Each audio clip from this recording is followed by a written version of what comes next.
Ich heiße Magnus Engsing, ich bin 46 Jahre alt und norwegisch Lektor hier an der Westfälischen Wilhelms-Universität in Münster. Und darüber hinaus arbeite ich noch als Verlagslektor, Dozent, Redakteur und Übersetzer.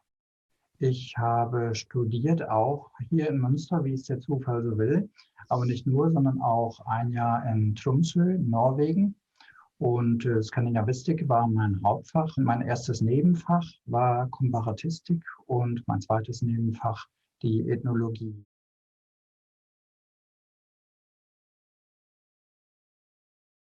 Da ich für meine Absichten herausgefunden habe, dass ein literaturwissenschaftliches Studium am besten ist oder ja, mir am besten erschien, da habe ich einfach mein ohnehin vorhandenes privates Interesse für Skandinavien mit dieser Berufsabsicht verknüpft. Und natürlich war aber auch der Gedanke dahinter, irgendwas zu machen, was nicht jeder macht. Also die bewusste Entscheidung für eine Nische spielte auf jeden Fall auch eine Rolle bei der Entscheidung.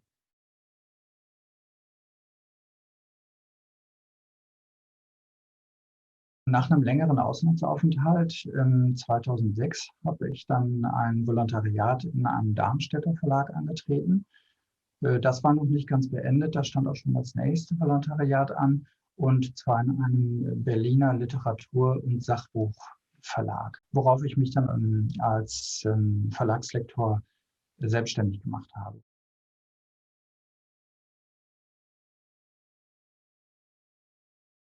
Also das geht gerne los, indem ich von einem Lektor in einem Verlag, festangestellten Lektor in einem Verlag, angefragt werde, ob ich zu einem gewissen Zeitraum oder einem gewissen Zeitfenster Zeit hätte, ein Projekt zu übernehmen. Denn eigentlich ist solche Lektoratsarbeit meist heute eine Projektarbeit. Da kümmert man sich nicht nur allein um den Text und ja, fischt da irgendwelche Rechtschreibfehler heraus, sondern also ich bekomme ein Manuskript und das soll später insgesamt ein lesbares Buch ergeben. Und ich arbeite auch viel mit Ratgeberverlagen zusammen. Da fällt häufig auch noch eine Bildredaktion an. Da ist sehr viel Kommunikation mit dem jeweiligen Autor nötig. Da gehen Manuskripte hin und her. Also das ist sehr, sehr vielgestaltig, bis so ein Buch dann mal steht.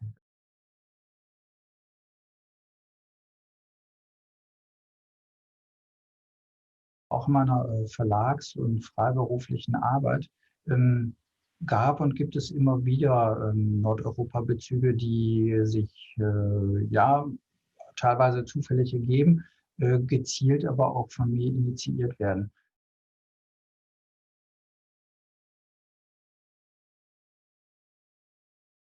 Ja, das sind also eine ganze Menge, muss man sagen. Also Präsentationen halten beispielsweise, dass man Dinge präsentieren muss, was man im Studium lernt, dass man kleinere Referate hält oder zu gewissen Themen einen Vortrag gestaltet. Das passiert dann im Berufsleben alle Nase lang.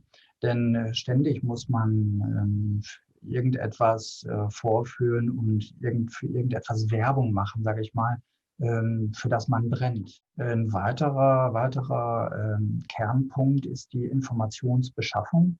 Also wie schaffe ich ganz gezielt zu gezielten Themen und Fragestellungen Informationen und bündele die auch entsprechend. Ne? Und eine anschließende Aufbereitung natürlich versteht sich von selbst. Dann ist die Zusammenarbeit mit anderen Menschen natürlich ganz, ganz hoch anzusiedeln, was man im Studium, wenn man Gruppenarbeiten leistet oder meinetwegen auch einen gemeinsamen Vortrag vorbereitet, ganz wesentlich ist. Besonders für den Bereich Verlag und Lektorat sehr, sehr wichtig, das wissenschaftliche Arbeiten.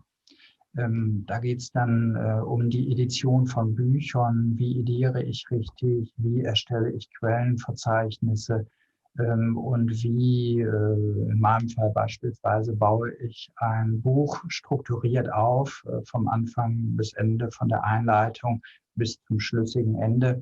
Und das hat man ja bei jeder Hausarbeit, dass man das so machen muss. Und abschließend würde ich sagen, ein großer Punkt ist ganz allgemein die Selbstorganisation.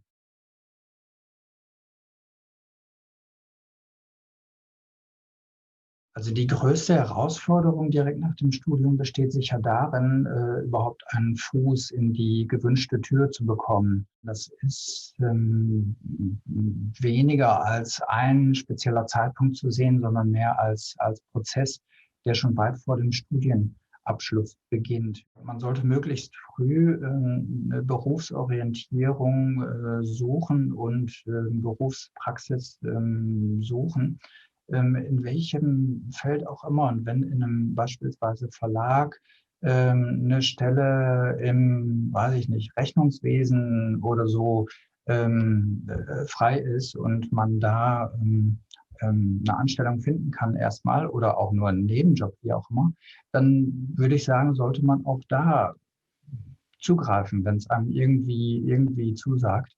Denn über solche auch erstmal im ersten Augenblick abseitig erscheinenden Aufgabenfelder, da ergeben sich doch so viele Überschneidungen, durch die man lernen kann und vor allen Dingen auch wieder die Kontakte. Diese, diese Kontakte, sage ich mal, die man in solchen Praktika oder dergleichen knüpft, die tragen einen auch bis weit in den Beruf später hinein. Von daher würde ich sagen, ist das die größte Herausforderung schon, ein gutes Netzwerk aufzubauen während des Studiums. Und das fängt an mit den Kommilitonen und Kommilitoninnen, dass man dort den Kontakt einfach nicht abbrechen lässt, sondern das agil hält und aktiv hält.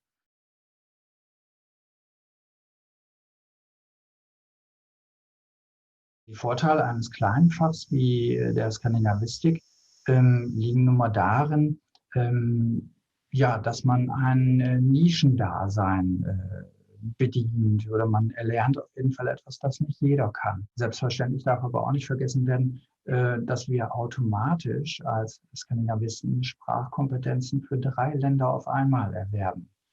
Ne? Und seien die zum Teil auch nur passiv, aber für das Berufsleben sind auch diese Kenntnisse nicht selten Gold wert.